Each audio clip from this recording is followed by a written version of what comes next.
Welcome to mega TV burning topic.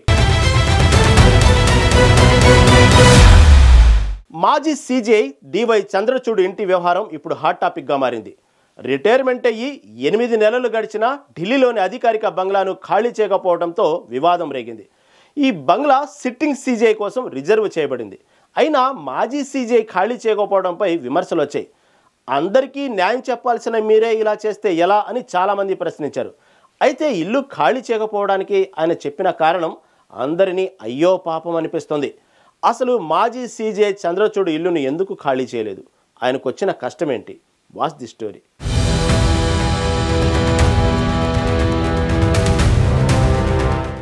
మాజీ CJI DY Chandrachud November 2022 నుంచి November 2024 వరకు భారత 50వ చీఫ్ జస్టిస్గా పనిచేశారు. ఆయన న్యాయ సంస్కరణలు, రాజ్యాంగ విలువలను పరిరక్షించడం, ఆధునీకరణ కార్యక్రమాలతో గుర్తుండిపోయారు. కానీ 2024 నవంబర్ 10న రిటైర్ అయిన తర్వాత ఢిల్లీలోని కృష్ణా మీనన్ మార్గ్లోని సీజీఐ అధికారిక నివాసంను ఖాళీ చేయకపోవడంతో వివాదం తలెత్తింది. ఈ బంగ్లా సుప్రీంకోర్టు జడ్జెస్ రూల్స్ ప్రకారం సిట్టింగ్ సీజీఐ కోసం రిజర్వ్ చేయబడిన గృహం.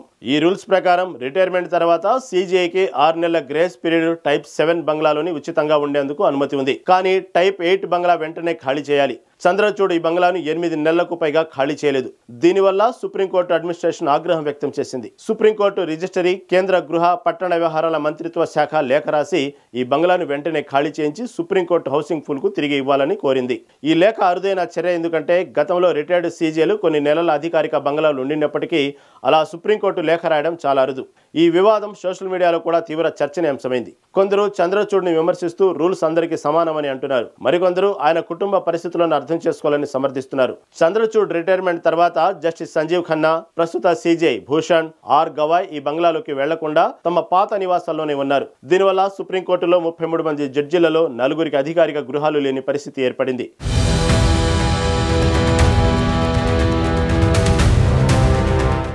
ఈ ఆలస్యానికి కారణం ఏంటి? చంద్రచూడ్ ఇంటిని ఖాళీ చేయడంలో ఆలస్యానికి ప్రధాన కారణం ఆయన 2 కుమార్తెలు ప్రియాంక, మహి, అలాగే వారి ప్రత్యేక ఆరోగ్య సమస్యలు. ఈ ఇద్దరు నెమలైన్ మయోపతి అనే అరుదైన జన్యు సంబంధిత వ్యాధితో బాధపడుతున్నారు. ఈ వ్యాధి కండరాలను బలహీనపరుస్తుంది.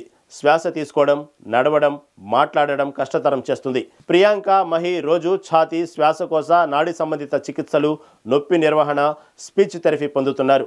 ప్రియాంక గతంలో చండీగఢ్లోని పీజీఐలో 44 రోజులు ఐసీయూలో ఉంది. ఆమె ట్రాకియోస్టమీ ట్యూబ్తో శ్వాస తీసుకుంటుంది. చంద్రచూడ్ కుమార్తెలకు వీల్చైర్ సౌకర్యంగా ఉండే ఇల్లు, ధూళి, అలర్జీలు, ఇన్ఫెక్షన్ల నుంచి రక్షణ కల్పించే శుభ్రమైన వాతావరణం, ఐసీయూ లాంటి సెటప్ అవసరం. ప్రస్తుత కృష్ణా మీనన్ మార్గ్ బంగ్లాలో చంద్రచూడ్ కుటుంబం ఈ సెటప్ను ఏర్పాటు చేసుకుంది. ఎయిమ్స్ నిపుణులు, నర్సులు, ఫిజియోథెరపీలతో కూడిన మల్టీ డిసిప్లినరీ టీం రోజు వీరికి చికిత్స అందిస్తుంది. ఈ సెటప్ను మరో ఇంటికి మార్చడం సమయం తీసుకునే సంక్లిష్టమైన ప్రక్రియ.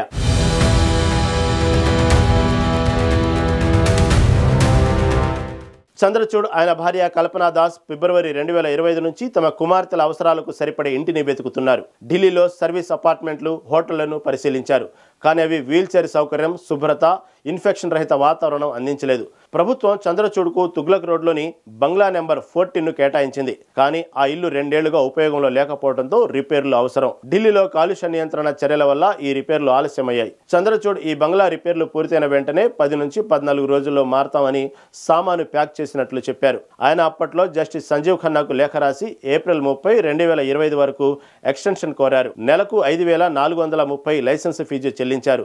మే 31, 2025 వరకు మరో ఎక్స్టెన్షన్ ఇవ్వబడినప్పటికీ సుప్రీంకోర్టు ఇకపై ఎక్స్టెన్షన్లు ఇవ్వబోమని స్పష్టం చేసింది. గతంలో జస్టిస్ మాయు లలిత్, ఎన్వి రమణ వంటి మాజీ సీజీఐలకు ఇలాంటి ఎక్స్టెన్షన్లు ఇచ్చిన ఉదాహరణలు చంద్రచూడ్ పేర్కొన్నారు. కానీ సుప్రీంకోర్టు ఈసారి కఠినంగా వ్యవహరిస్తోంది.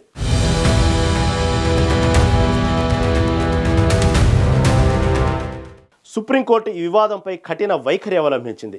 సుప్రీంకోర్టు రిజిస్టరీ, కేంద్ర గృహ పట్టణ వ్యవహారాల మంత్రిత్వ శాఖకు లేఖ రాసి చంద్రచూడ్ బంగ్లాను ఖాళీ చేయించకపోవడంపై అసంతృప్తి వ్యక్తం చేసింది. ఈ లేఖలో గ్రేస్ పీరియడ్ దాటినా బంగ్లా ఖాళీ కాలేదని, వెంటనే దీనిని సుప్రీంకోర్టు హౌసింగ్ పూల్కు తిరిగి ఇవ్వాలని కోరింది. కేంద్ర ప్రభుత్వం ఈ లేఖను సీరియస్గా తీసుకుంది. సంబంధిత మంత్రి మనోహర్ లాల్ ఖట్టర్ ఈ విషయంపై సుప్రీంకోర్టు అడ్మినిస్ట్రేషన్తో చర్చలు జరిపారు. ప్రభుత్వం చంద్రచూడ్కు తుగ్లక్ రోడ్లో బంగ్లా నెంబర్ 14ను కేటాయించింది.